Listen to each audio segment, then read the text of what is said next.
ప్రియమైన వారులారా, ప్రభు అయిన యేసుక్రీస్తు నామములో అందరికీ వందనాలు. ఈ దినం కూడా బైబిల్ వర్తమానము కొరకై క్రీస్తు ప్రేమలో మిమ్మల్ని అందరి కూడా ఆహ్వానిస్తుంటున్నాను. ఈ దినము మన యొక్క వాక్య ధ్యానము కొరకై అపోస్తలుడైన పౌలు ఎఫెసీయులకు రాసిన పత్రిక 4వ అధ్యాయము 15వ వచనమండి. చదువుతాను. ప్రేమ కలిగి సత్యము చెప్పుచు క్రీస్తువులే ఉండుటకు మనం అన్ని విషయముల్లో ఎదుగుదము.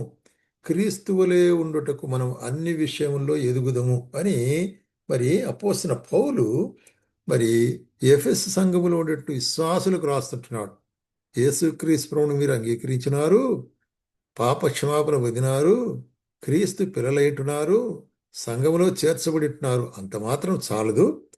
అయితే ఏం చేయాలంటున్నాడు ఇక్కడ చూసినట్లయితే, ప్రేమ కలిగి సత్యము చెప్పుచు క్రీస్తువులే ఉండుటకు. కాబట్టి మన గురి ఎవరు? యేసుక్రీస్తే. క్రీస్తువులే ఉండుటకు మనం అన్ని విషయములో ఎదుగుదము అనేటువంటి కార్యం చెప్తున్నాడు అనమాట. కాబట్టి ఎదుగుట అనేటువంటిది లేక మరి అభివృద్ధి పొందుట అనేటువంటిది ఆత్మీయ జీవితంలో చాలా ప్రాముఖ్యమైందండి. ఏదో మరి యేసుక్రీస్తును ఎదిగినాను కాబట్టి చాలు నాకు రక్షణతో అని ఉండేటటువంటి తాత్పర్యం కలిగి ఉండకూడదు. మనం ఇంకా దేవుని విషయములో అనేక కార్యాలు ఎరుగుట్లో మరి ఆయన ప్రేమలో, ఆయన యొక్క సహనములు, ఆయన యొక్క మరి ఆదర్శములో మనం ఎదుగవలసిన వారు ఉంటున్నాం. అందుకొరకే మరి ఫిలిప్పీలకు రాస్తూ ఏమంటాడంటే, ఫిలిప్పీలకు రాస్తూ అపోస్తలుడైన పౌలు 1వ అధ్యాయము 9వ వచనం, మీరు శ్రేష్టమైన కార్యములు వివేచింపగలవారగుటకు మీ ప్రేమ తెలివితోనూ సకల విధములైన అనుభవ జ్ఞానంతో కూడినదై అంతకంతకు అభివృద్ధి పొందుడని, ఇందువలన దేవునికి మహిమా స్తోత్రము కలుగునట్లు మీరు యేసుక్రీస్తువలైన నీతి ఫలముతో కూడుకుని క్రీస్తు దినమున నిష్కపటులై నిర్దోషులై కావాలని ప్రార్థిస్తున్నానంటాడు. కాబట్టి ఏమి కావాలంటున్నాడు ఇక్కడ చూసినట్లయితే, అన్ని కార్యాలు వివేచింపదగిన వారుగా. ఆ వివేచన మనకి ఏ విధంగా వస్తుంది? పరిశుద్ధాత్ముడు మనలోంచి కార్యములు మనం వివేచించగలిగేటువంటి కృపను మనకి ఇస్తాడు. అంత మాత్రం కాకుండా అటువంటి అనుభవ జ్ఞానం కూడా మనకి ఇస్తాడు. మరి అటువంటి అనుభవ జ్ఞానంలోను అటువంటి కృపలోను మరి మనము అభివృద్ధి పొందితే దానివల్ల దేవునికి మహిమ. మరి యేసుక్రీస్తునందు మనం నీతి ఫలములు ఫలించాలనుకుంటున్నాం. కాబట్టి మహిమ కలుగుట మాత్రమే కాదు, నీతి ఫలములు అనేటువంటి కూడా మనము ఫలించవలసిన వారు ఉంటున్నాం. అందుకొరకే తెస్సలోనికైలకు రాస్తూ ఏమంటాడు? 1 తెస్సలోనికైలకు 3వ అధ్యాయము 12వ వచనంలో ఏం చెప్తుంటాడు ఇక్కడ మనం చూసినట్లయితే, మరియు మన ప్రభువైన యేసుక్రీస్తు పరిశుద్ధ నదులతో వచ్చినప్పుడు మన తండ్రి అయిన దేవుని ఎదుట మీ హృదయము పరిశుద్ధత విషయమై అనింద్యముగా ఆయన స్థిరపరచుటకై మేము మీ ఎడల ఎలా ప్రేమలో అభివృద్ధి పొంది వర్ధిల్లుచున్నాము, అలాగునే మీరు ఒకని ఎడల ఒకడు మరి మనుషులందరిలా కూడా ప్రేమలో వృద్ధి పొందినట్లు వర్ధిల్లునట్లు ప్రభు దయచేయను గాక అంటాడు. ఆయన రాకడలో ఆయన వచ్చినప్పుడు మేము ఏ విధంగా మరి ఆ యొక్క ప్రేమలో వృద్ధి పొందేటువంటిది ఉంటున్నదో అదే విధంగా మీరు కూడా మరి ఆయన యొక్క ప్రేమలో, ఆయన యొక్క మరి పరిశుద్ధతలో మీరు వృద్ధి పొందాలంట. కాబట్టి వృద్ధి పొందుట లేక పెరుగుట లేక ఎదుగుట లేక అభివృద్ధి చెందుట అనేటువంటివి ప్రాముఖ్యమైంది. మరి ఎట్లాగ మనం అభివృద్ధి పొందుతాము? ఎట్లా అభివృద్ధి పొందుతామంటే పేతురు రాస్తే ఏమంటాడంటే, మన యొక్క ఆత్మీయమైన ఎదుగుదల ఎట్లాగ దేని మీద ఆధారపడి ఉంటుందంటే, పేతురు రాస్తూ పేతురు 1 పేతురు 2వ అధ్యాయము 2వ వచనం చూడండి. చూసినట్లయితే, క్రొత్తగా జన్మించిన శిశువులను పోలిన వారై నిర్మలమైన వాక్యమును పాల వలన రక్షణ విషయంలో ఎదుగుచు నిమిత్తము ఆ పాలను అపేక్షించుడి. కాబట్టి ఎట్లాగ మనం ఎదగలము? ఒక చంటి బిడ్డ పాలు దాగి ఎట్లా అభివృద్ధి పొందుతాదో, తన శరీరంలోని అవయవాలు ఎట్లా పెరుగుతా అదే విధంగా దేవుని వాక్యం అనేటువంటి పాలు.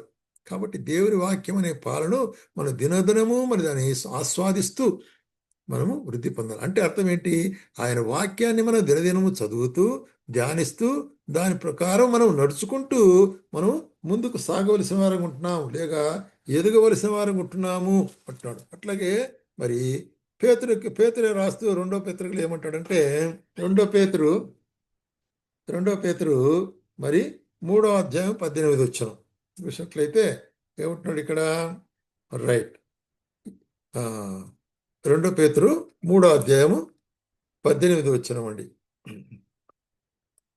చదువుతాను. రైట్. మన ప్రభువును రక్షకుడనైన యేసుక్రీస్తు అనుగ్రహించు కృపయందును జ్ఞానమందును అభివృద్ధి పొందుడి. కాబట్టి ఆయన కృపా జ్ఞానములో అభివృద్ధి పొందుడి. ఆయనకు ఇప్పుడును యుగాంతం వరకు మహిమ కలుగునుగాక. ఆమేన్. కాబట్టి కృపలోను జ్ఞానములోను అభివృద్ధి పొందుట, ఆయన వాక్యమును అభివృద్ధి పొందుట అనేటువంటిది. ఇది ఎట్లాగా మనకు లభిస్తుందంటే కొన్ని విషయాలు మన జీవితంలో నెరవేర్చబడవలసి ఉంటున్నది.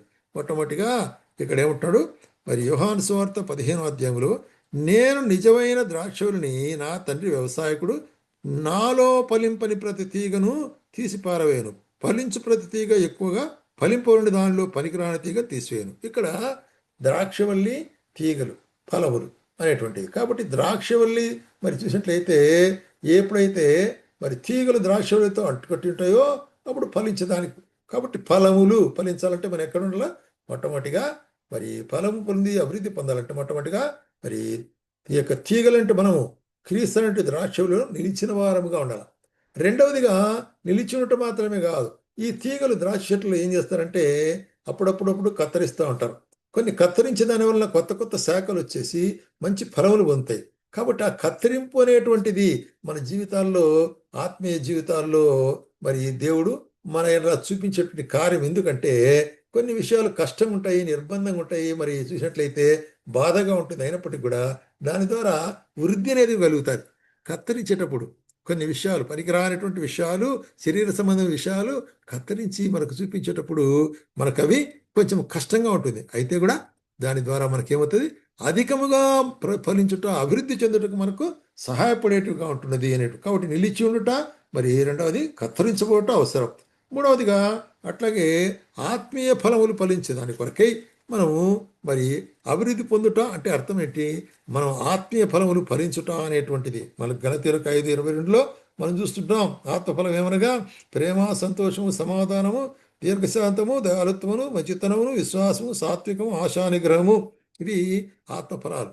ఈ ఆత్మఫలముల ద్వారానే ఈ చెట్టు మరి అభివృద్ధి పొందిందా లేదా అని మనం తెలుసుకుంటాం కదా. మనకి ఆత్మీయ జీవితంలో కూడా అంతే.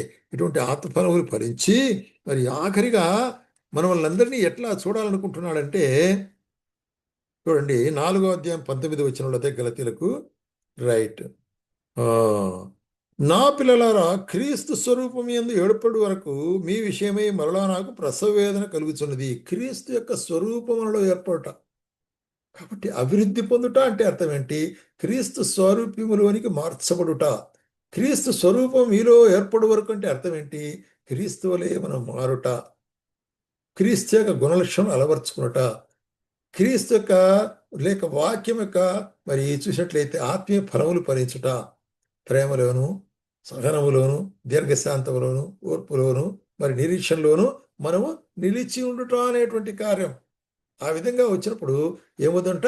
మనం ఆయన యొక్క స్వరూప్యములోనికి అంటే ఆత్మీయముగా ఆయన పోలుస్తుంటాడు. ఇక్కడ ఆత్మీయమైన గుణలక్షణాల ద్వారా మన ఆయన యొక్క శరీరంలోనికి మనము ఆయన మన ఎందు ఆయన స్వరూపం ఏర్పడుతుంది. కాబట్టి క్రీస్తు యొక్క స్వరూపము అనేటువంటిది అది మరి అనేక గుణలక్షణాలతో కలిగి ఉంటుంది.